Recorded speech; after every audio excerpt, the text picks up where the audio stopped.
Welcome to Undercurrents of Romance, the show that celebrates every subgenre of romantic fiction.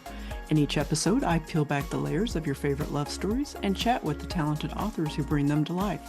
I'm your host, Tracey Devlyn. Now, let's dive in with today's guest. Hello, Romantics. I'm here with debut author Holly Brickley to talk about her novel, Deep Cuts. Welcome, Holly. Thank you for having me. I'm so excited to be here. I'm very excited to have you here too, and I've been looking forward to talking about Deep Cuts since I finished it. It's a wonderful novel. As I mentioned to you before we hit the record, it's just amazing to me that this is your debut novel. So congratulations, uh, having a debut novel out. I remember all the firsts, of my debut, so it's a very exciting moment in an author's career. It is. It is. Thank you so much. You Yeah. betcha.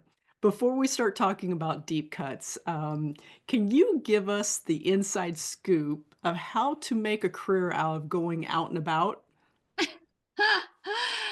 I assume you're referencing a line in my bio that Yes, says I am. basically made a career of going out.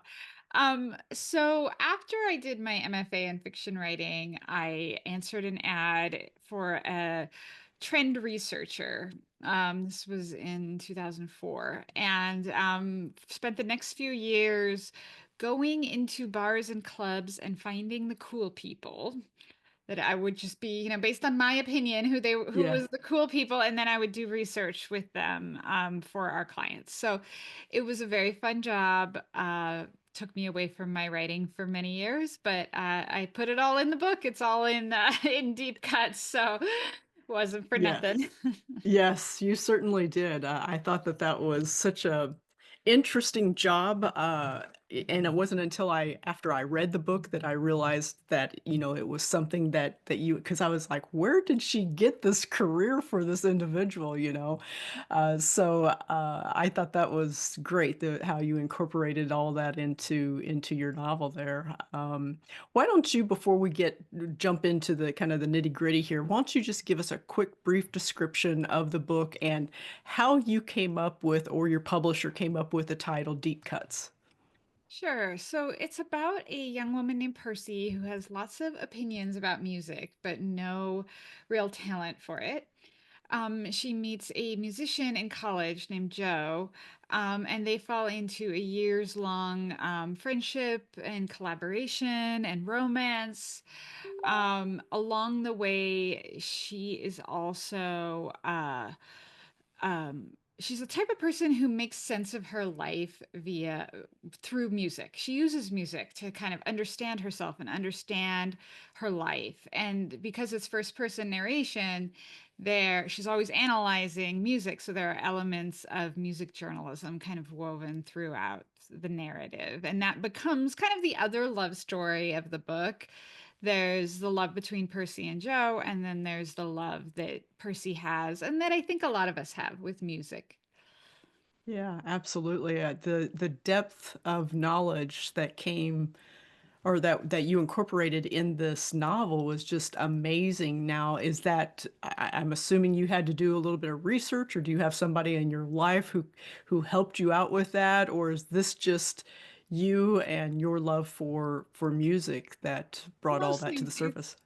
Yeah, it's me. It's very easy to seem knowledgeable about something when you're in control of the things that of exactly the songs that you're mentioning, and like you could ask me about all sorts of questions about music and I would be like, I don't know.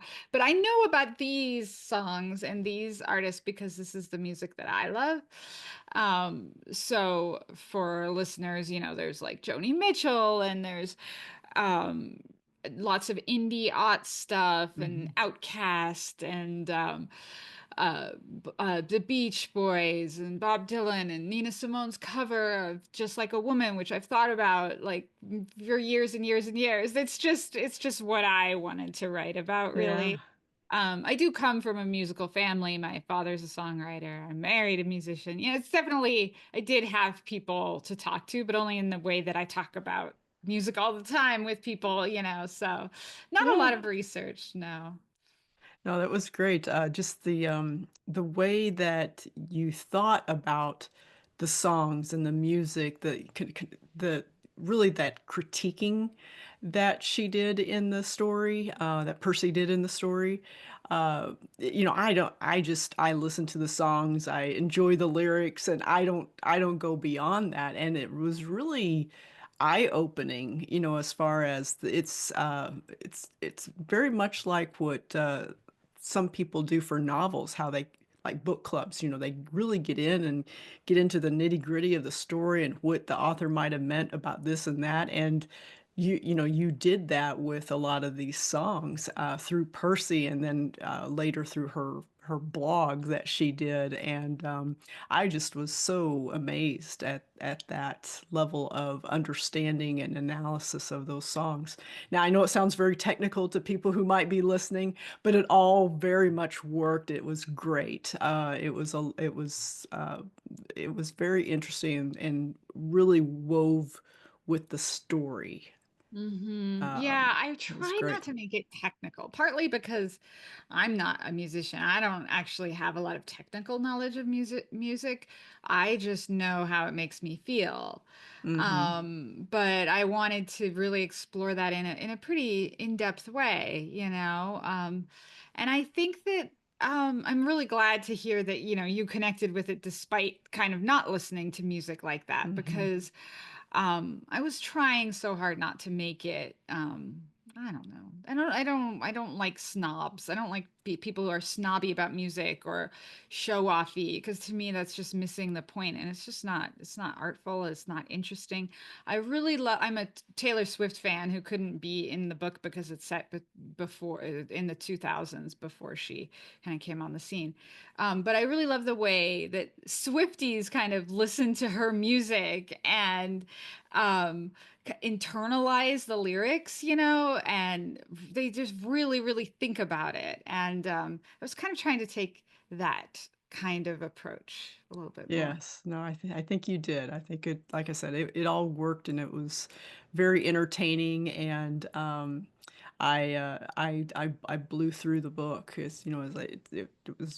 It was great. I really enjoyed it a lot.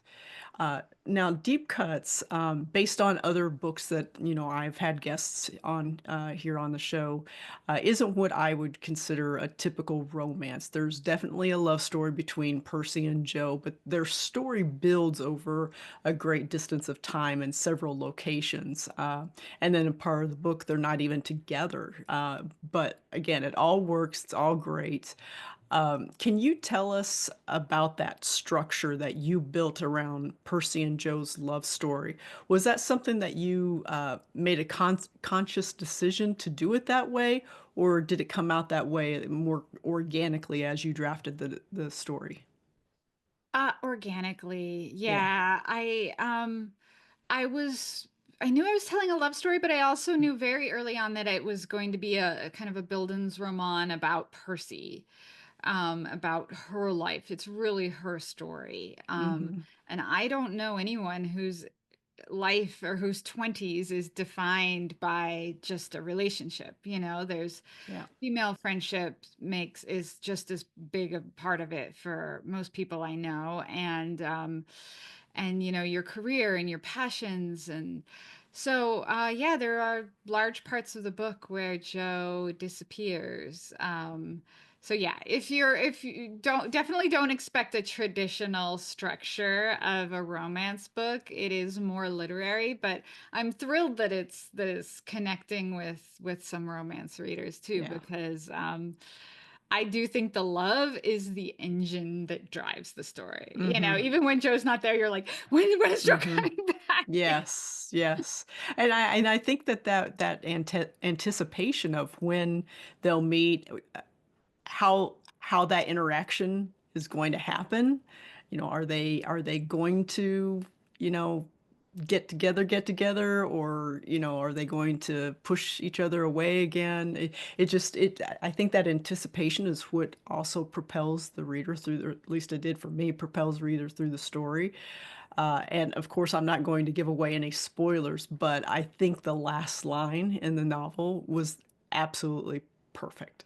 Oh, It was thank you. perfect. I knew the second I wrote it. I knew this. Yeah. I was like, I lifted my hands Yeah. off the keyboard like I'd been shocked or something. It was like, that has to be, that's it. That's it. I just finished. Yes. I just finished. Yeah. I totally visualized, I mean, that whole scene and yeah, it was absolutely perfect. So Thank congratulations on that. That's a wonderful way to end it. Um, so one of the things that I like to dive into on this show is finding the story's undercurrent with the author, that second beating heart that rides just beneath the lover's journey. Can you pinpoint for us the undercurrent between, or I'm sorry, beneath Percy and Joe's story? And there might be more than one. you. Well, I think it's such a great focus that you have. And if, in this book, I think it's almost like a co-current or like a twin current. And it's their love of music. And it's Yeah. in that last line. Yes. They both love music and they both have a really strong understanding of like the stakes of a good song, why a good song matters, the power that a good song can have, Hmm. um, the magic, and how it can save people. And a lot of their friends in especially in college are kind of using music more as an identity signpost or to show off knowledge. And I think that this fuels their attraction for each other, that they are not like that. They're really interested just in what they love, first of all, and then in why, what's making the song work and what's giving it this great power. Hmm. And it raises the stakes, I think, for that, for what they're doing, because they're writing songs together in the book.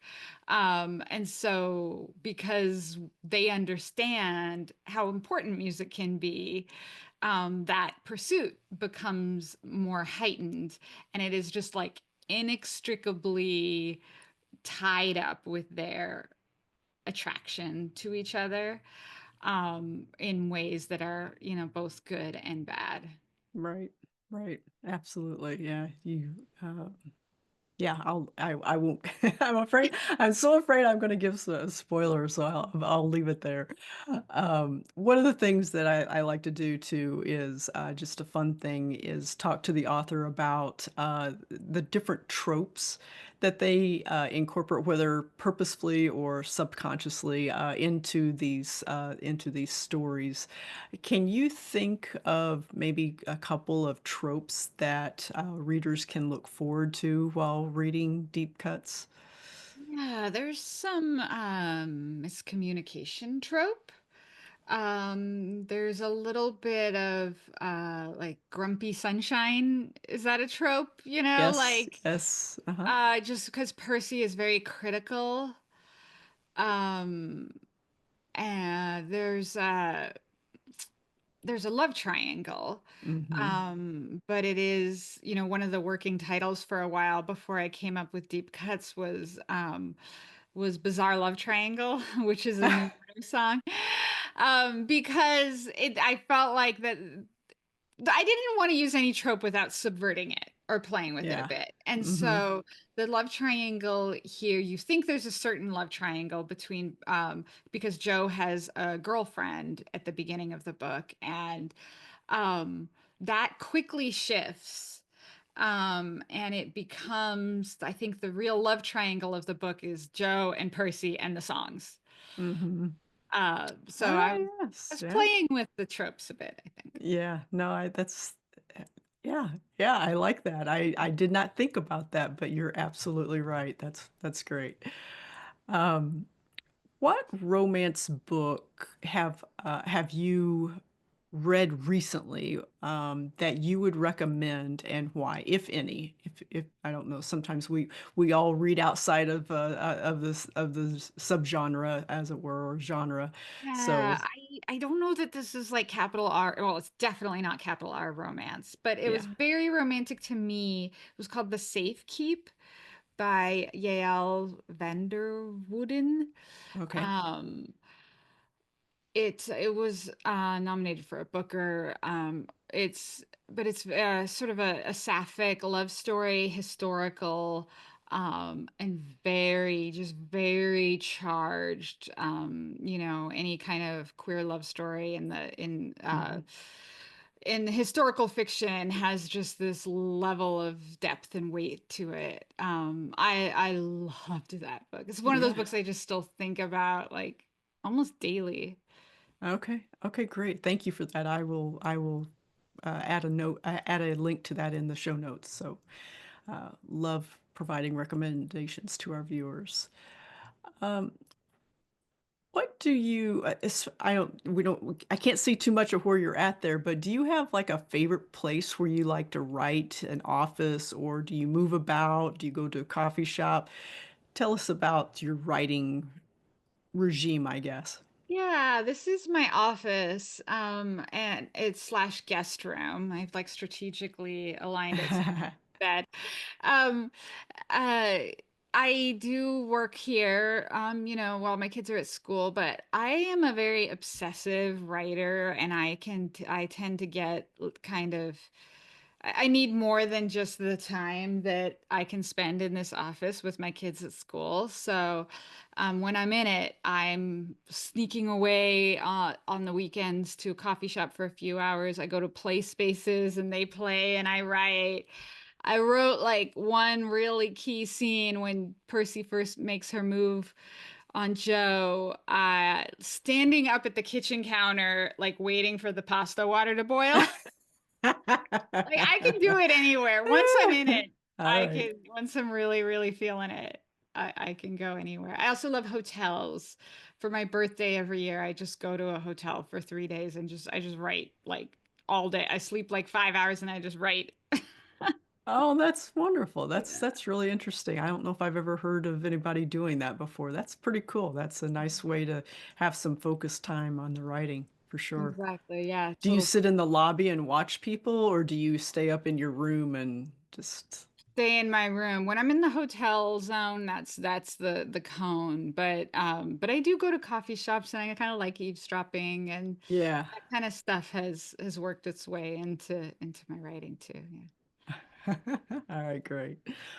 Well, Holly, before we go, can you give us a hint about what might be coming up next for you? Are you working on any exciting projects that you can talk about? Uh, well, I can tell you that the Deep Cuts has been sold to a film studio. I can't say which one, and I can't say the name of the actress that's attached to star yet, but that is a very exciting thing coming Oh, next. congratulations. Thank you. And then, yeah, I'm working on my next book, which is also a love story. Sort of an opposites attract trope, I guess you could Okay. say. But a bit more, and also another sort of outspoken, opinionated protagonist. So that maybe that's my thing.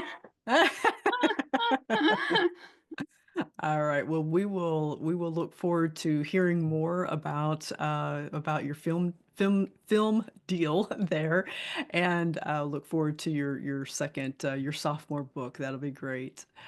Holly, where is the best place for readers to connect with you online? Oh, Instagram, Holly Okay, Brick. Holly Brick. Yeah. Okay, wonderful. And yeah, well, thanks so much for joining me. As I have made it very clear during the interview, I really, really enjoyed Deep Cuts. I know readers are going to as well. And I really appreciate you taking the time to come and chat with me about it. I hope you come back with future books and we can help promote those and enjoy those as well. Thank you so much, Tracy. I really Yeah. appreciate the Yeah, invite to you speak. You betcha.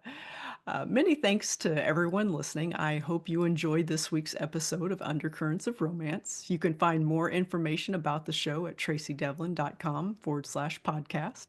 Undercurrents of Romance is a proud member of the Authors on the Air Global Radio Network. I'll be back soon with another great romantic read. In the meantime, enjoy the adventure, everyone.